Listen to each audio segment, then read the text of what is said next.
You're old, boring, and get too involved.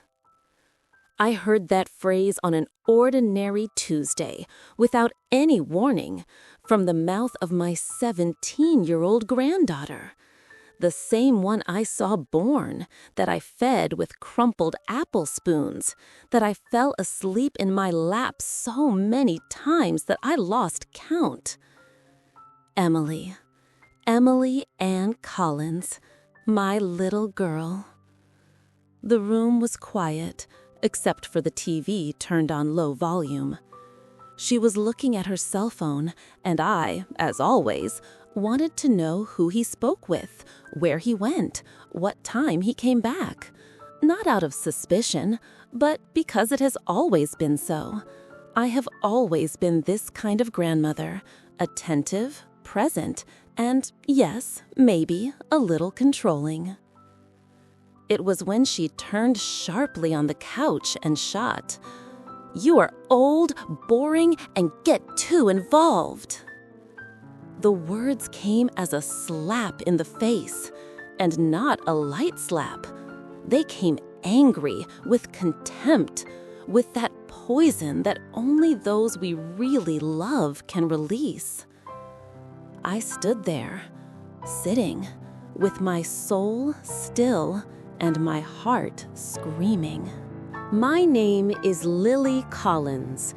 I am 67 years old and have lived my entire life in the same house in Charleston, South Carolina. A white wooden house, balcony in front, and a swing that has seen more than 3 generations pass by it. I was a very young mother, as my daughter was too. Sarah became pregnant at the age of 17. Emily was born the following summer, and since then we have lived together. No father, no grandfather, no support from anyone. I was the mother of my daughter, and later the mother of my granddaughter. I worked in 2 jobs. I was a nanny, seamstress, elementary school cook, and even an elderly driver on the weekends. I did what it took to support that home, but I never complained. Never. Because everything I did for love. And that is why, when I heard those words, it was as if someone had torn the ground from my feet. Because no one prepares us to be discarded. I'm not silly. I know that the world has changed, that young people today think differently, dress differently, love differently. But deep down, I still believed that values, respect, gratitude, love were things that stood the test of time. Emily grew up hearing stories from our family. She knows that her great-grandmother died with the hands calloused from working so much. You know I sold cakes in the street with Sarah on your lap. And yet, she looked at me as if I were a nuisance, as if my presence was a burden. Hurt. It hurt because at that moment, I understood that I was no longer her hero. Maybe I never would have been. In the days that followed, the house was silent. She passed me with headphones. I pretended to read the paper. She left without saying where she was going. I pretended not to notice. And at night, the rooms illuminated behind closed doors said everything that words could not. I was raised in a generation where women swallow tears and move on. But that pain, that one could not be swallowed. It was here, in the throat, like a sailor's knot. I began to wonder, did I fail her? Did I demand too much? Is loving as I loved not enough in today's world? The following Sunday, I went to the attic, wanted to look for an old quilt, such that we sew with patchwork of moments. But I ended up finding something else, the memory box of Emily. Letters from school, drawings with my tremendous signature written on crayons. To Grandma Lily, I love you to the moon. Tickets for Mother's Day that she did in secret with Sarah. A colorful beads bracelet with the letters Lily that she gave me when I was 6. I sat there on the cold floor of the attic and cried. I did not cry out of anger. I cried with nostalgia. From a time when I was everything to her and she was everything to me. I wanted to talk. I wanted to say that I'm getting older, yes, that my knees hurt, that I forget names, that sometimes I get scared by what is yet to come. But I also wanted her to know that behind my age, there is a woman who feels, who dreams, who fears, who waits, who loves with a force that even pain cannot erase. I'm not just an old woman who gets involved. I am a woman who carried the world on her back so that she could walk with freedom. It took about 10 days, maybe more. It was a rainy morning. I was making tea, as always. She went into the kitchen, sat down at the table, looked at the buhl, silent. I have waited. I waited as I waited 9 hours in the maternity ward, waiting for her to be born. It was when she said, in a low voice, "I was cruel, right?" I did not answer. I just looked at her, and I saw in her eyes the same look that Sarah had when she knew she was wrong but didn't know how to fix it. You're not boring, nor too old. Just, I was angry. I felt suffocated, but it's not your fault. I'm just lost, Grandma. Then my heart collapsed. I took her hand, already with swollen eyes, and said, "I am too, my daughter. I am too." There is one thing that no one tells us, that the love between grandparents and grandchildren can also wear out. That even when you give everything, sometimes you get almost nothing in return. But that does not mean it was in vain. Doesn't mean it wasn't worth it. We plant, knowing that it may not harvest, but plant anyway, because love is that. It's choosing to stay, even when it hurts. After that timid apology from Emily, there was no real change. Not that I expected a party, but I confess that I expected more. Presence, more care, affection, a sincere hug. But the days went almost the same. She remained closed in her world, with her phone, her friends, her dramas. Only that now he did it with a little more guilt in the look, as who knows who hurt but doesn't know how to heal. The problem is that for those who love deeply, this more or less hurts even more than complete contempt. It is hope that hurts. And I, who only wanted a shared coffee, a dinner with laughter, "How was your day, Grandma?" I found myself in the corner of the house that I built. There is a loneliness that does not depend on how many people live in the house. You can have children, grandchildren, visitors, and still live invisible. I remember one Saturday afternoon, I was in the garden pruning my rose bushes, the same ones I planted in the summer of 2008 when my husband was still alive. Emily passed me without even lifting her eyes, headphones in the ear, face buried in cell phone. Not a hi. I called her carefully. "Emily, dear, do you want to come see how are the roses that you helped me plant when I was 5 years old?" She only made a gesture with her hand, as if she were pushing away a mosquito, and said, "Not now, Grandma, I'm busy." Busy with what? With a TikTok? A futile conversation? With any urgency that will evaporate in 24 hours? At that moment, I felt what so many other grandmothers must feel.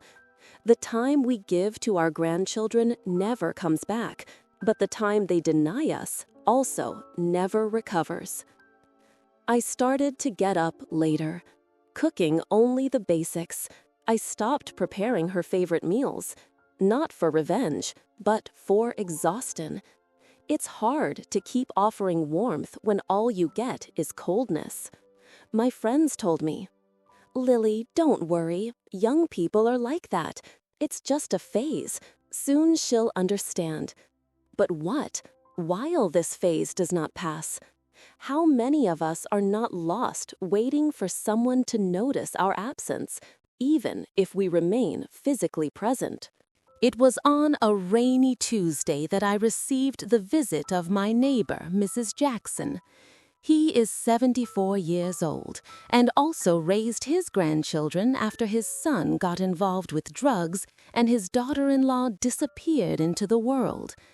He sat down in front of me, took a sip of tea, and said, "Lily, you're missing." "It's just, I've been feeling kind of unnecessary," I said. "Oh, my friend, if this was a disease, it would already have name, the invisibility of those who love too much." She said that her grandson also started to treat her with indifference, who spent months without hearing a thank you, without a "are you all right?" and that one day fell inside the house and stayed for hours on the ground, alone, until the dog barked so much that the neighbor appeared.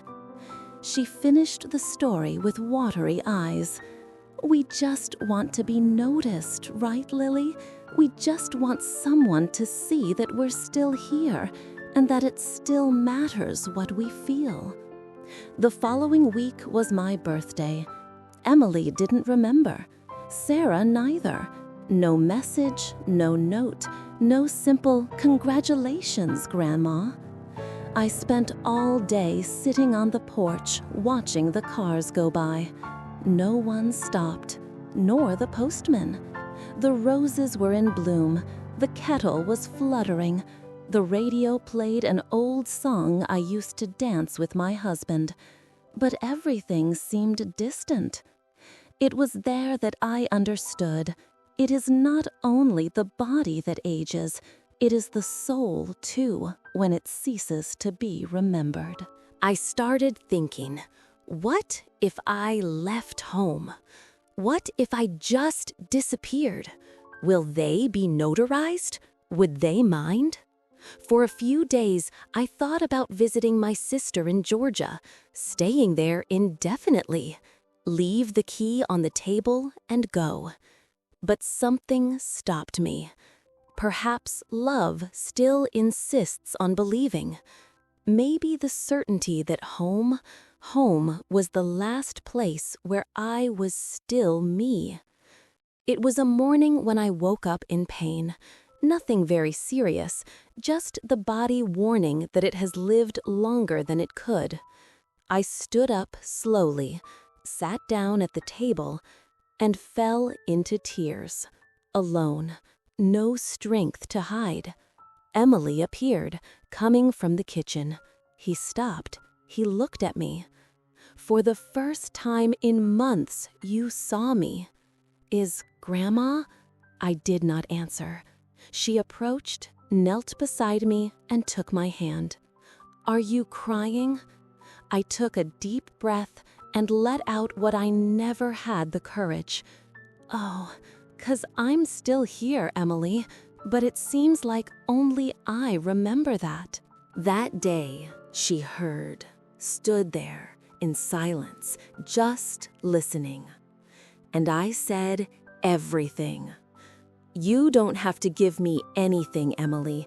I don't want gifts. I don't want tributes. But I want presence. I want to be remembered.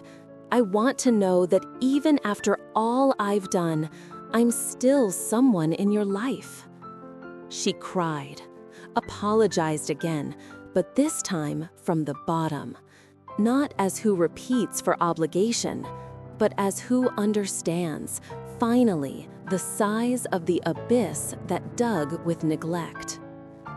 Since that day, she has changed.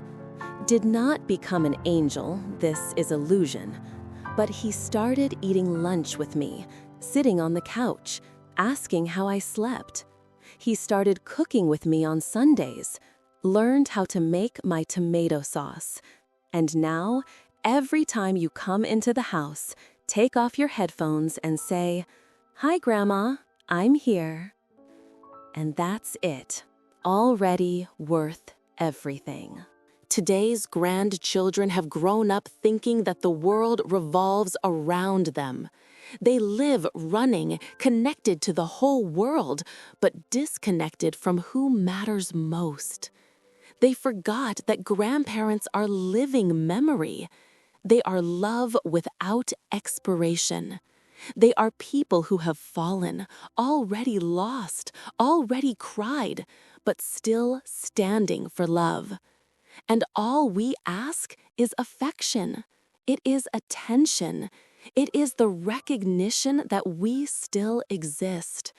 Because home, in the end, is the last port. And when the grandchildren realize this, it may be too late. If you have a grandfather or grandmother and are reading this story now, stop what you're doing. Go to them. Call, write, visit. Because their love is there, waiting. It has always been. And if you are a grandmother like me and have felt forgotten, learn. Its value does not decrease just because others have forgotten. You are the root of the tree, and although the branches move away, it is in you that are planted the deepest truths of life. You are old, boring, and get too involved. I heard it from my granddaughter, who helped create with love. If this story touched your heart, sign up for more real stories, intense and with a moral background. The next video is already waiting for you.